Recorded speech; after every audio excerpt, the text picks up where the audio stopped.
Sokhran Kawan Mamdani oo ah nin dhalinyaro ah ayaa waxa uu noqday meeyarkii 112 ee ay yeelato magaalada ugu dadka badan dalka Mareykanka ee New York. waxa uu meeyar ka noqonayaa taariikhda markii ugu horeysay oo qof muslim ah uu hogaamiye magaaladaasi soo galooti ah oo aanan ku dhalanin dalkan Mareykanka Afrika ku dhashay isla markaasina ka soo jeeda qoys asalkoodu Hindi uu yahay. waxaa markii xilliga dhaarantiisa ahayd isaga dhaariyay Senator Bernie Sanders oo laga soo doorto gobolka Vermont ee dalkan Mareykanka siyaasad ahaan si weyn ay isugu dhow yihiin maadaama ay yihiin laba nin oo labaduba aaminsan fikirka socialism-ka isla markaasina ka wada tirsan xisbiga dimuqraadiga. magaaladan oo aan laga seexan ayna ku taala xarunta qaramada midoobay iyo saldhigyada ugu waaweyn ee ganacsiga dalka Mareykanka ayna ku baratamaan oo ku hardamaan inta badan labada xisbi ee dimuqraadiga iyo sidoo kale Republicaanka dalkan Mareykanka ayaa waxa dhinaca kale guusha Mamdani ee noqotay mid aad u gulgisha labada xisbiba maadaama xisbiga uu ka tirsan yahay aysan taageerin oo aysan barbar istaagin intii uu ku jiro ololaha doorashada sidoo kale tana xisbiga jamhuurigu ay ahaayeen kuwa si weyn uga soo horjeeday oo aanan marnaba rabin in ninkan muslimka ah asal ahaan ka soo jeeda dal kale uu ku guuleystay magaaladaasi indhaha Mareykanka ah.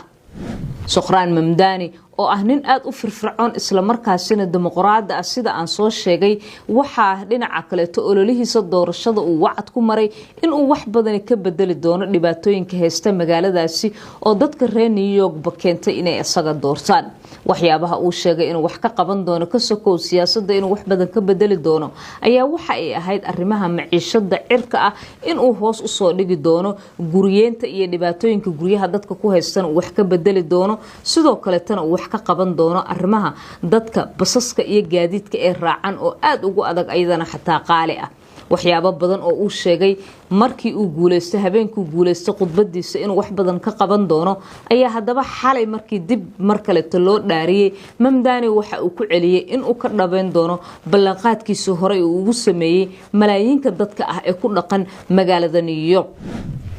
inkastoo New York ay tahay magaalo hogaanka dalka Mareykanka u haysa wax soo saarka shirkadaha waaweyn ee saldhigyada halkaasi kule iyo sidoo kale ganacsiga xarumaha tiknoolajiyada warbaahinta iyo dadka caanka oo halkaasi degan haddana waa magaalo dhinac markii laga fiiriyo ayadu ay dhawaanahanba guryaheeda qaali ahaayeen isla markaasina dadku ay noloshu aad ugu adkeed taasi oo keentay in riyada uu qabo ee inuu wax ka bedelayo Mamdani ay dadka si weyn uga gadanto oo ay aad u soo dhaweeyeen.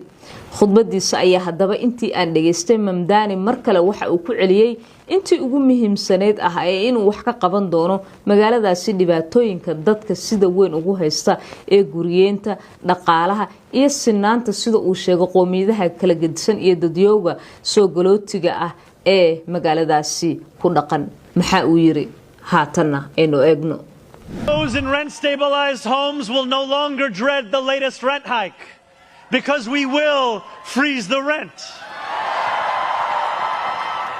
Getting on a bus without worrying about a fare hike or whether you'll be able to get to your destination on time will no longer be deemed a small miracle because we will make those buses fast and free. Mamdani ayaa waxa uu mar kale ku celiyay in guryaha aanan laga walwali doonin kirooyinkooda oo uu hoos u dhigi doono waxa uuna sheegay in qiimaha kirada ee hawada isku sii shareereysay uu joojin doono oo uu halkaasi ku hakin doono. waxa kale oo uu ka hadlay in dadka ka daaha shaqooyinkooda sabab la xiriira dhibaatooyinka dhinaca gaadiidka aysan awoodi karin inay basaska iska bixiyaan iyo tareenada in uu ka dhigi doono kuwa degdeg ah oo meesha doonaan gaarsiin kara isla markaasina bilaash ah oo aanan wax lacag laga qaadi doonin. tii uu ku jira hadaba siyaasadda loolanka adag ee doorashada ayaa waxa ay si weyn isu qabteen oo ay hawada isu mariyeen hadallo badan oo xaraf leh madaxweynaha dalka Mareykanka Donald Trump inkastoo mar dhaweyta ay Mamdani iyo Trump wada heshiiyeen oo ay wada hadal isugu imaadeen. waxaana xusid mudan sidaas si lamida in tujaariinta maalqabeennada isnacay ah ee degan magaaladaasi si lamida sida Trump ay uga soo horjeesteen oo ay u nacbaayeen wiilkan asal ahaan muslimka qoyska ah ka soo jeeda ee islaamka ah isla markaasina dhinaca kale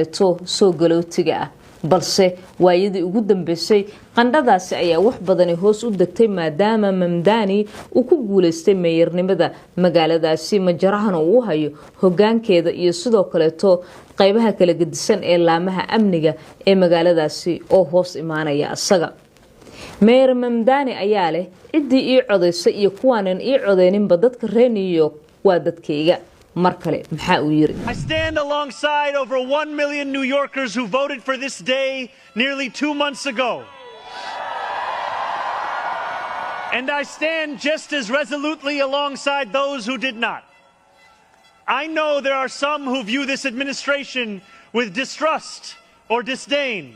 or who see politics as permanently broken.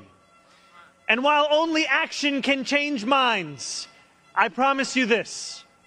If you are a New Yorker, I am your mayor. Regardless of whether we agree, I will protect you. waxaan garab taaganahay ayuu yiri in ka badan 1 milyan oo reer New York ah oo ii codeeyay maalintan 2 bilood ka hor. waxa uu sidoo kale sheegay inay ka go'an tahay inuu garab taagan yahay kuwa aanan sidaasi sameeynin ee u codeynin asaga. waxaan ogahay ayuu yiri inay jiraan qaar kamida maamulada dadka kuwa u arka kalsooni darro iyo quursi ama waxa uu yiri dad siyaasadda u arka inay tahay mid burbursan ayadoo ficil kaliya lagu bedeli karo ayuu yiri aragtidaasi.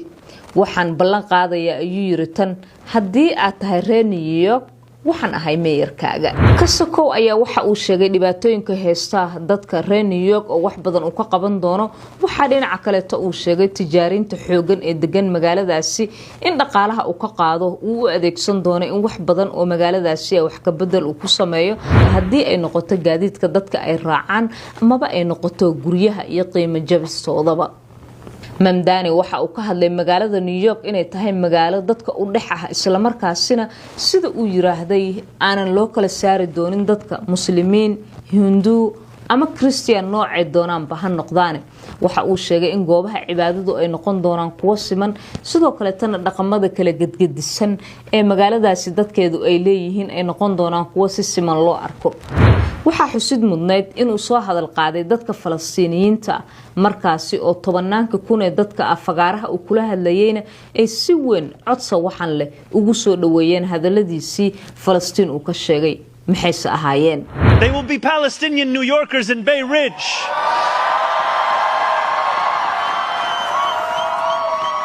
Who will no longer have to contend with a politics that speaks of universalism and then makes them the exception.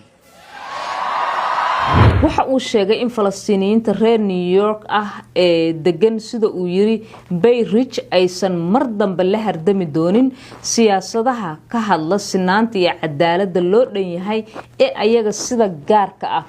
u qoqobay ama sida gaarka ah markaasi u karantiilay.